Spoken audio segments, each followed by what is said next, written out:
All right, yo, check it out. I wanted to do a quick challenge. I wanted to explain the Overton window and actually how to move the Overton window in 1 minute or less. Okay. What is the Overton window? Okay, it's real simple.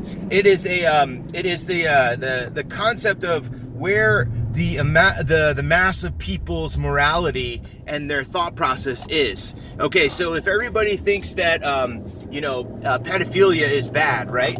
Then the whole entire mass of people think that pedophilia is bad. Now, if you want to make people realize that it's good for some crazy fucked up reason, well, what you would do is then you would start bringing out people like Desmond is amazing, this little kid who's 11 years old, and show him off. And then this is what happens. Public sentiment starts to move with the craziness that you're showing them. So Desmond is amazing. This little kid who strips and snorts K, and then he gets invited on Good Day America or whatever in all these little talk shows and whatever. This is how you move the Overton window. So now the Overton window is just a slice of morality, okay? Now if it goes to the left, that's like where crazy things are, and if it goes to the right or whatever, it's like where other things are.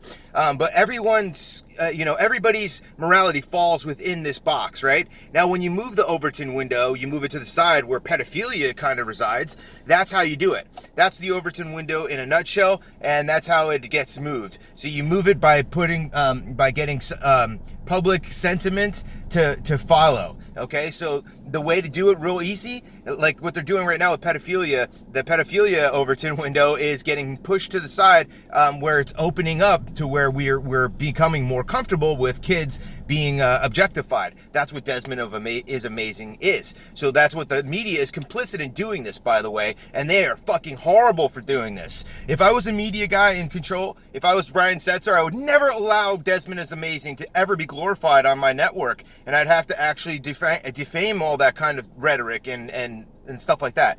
Anyway, I know I'm going over time, but that's the Overton window. So to move it is to just change people's perspective on what it is. Okay, so that's why they use different language. That's why they use language that is like, the naturalizing language, or when they desensitize the language by saying, that's why they call everybody a Nazi, so that everybody gets comfortable being called a Nazi, because that's the next thing that gets moved in. Sooner or later, everybody's going to be a Nazi, because we're all going to be falling for this socialist communism kind of crap. So anyway, I know I went over a minute, and that's cool, but I kept it under 3. So that's it. Peace.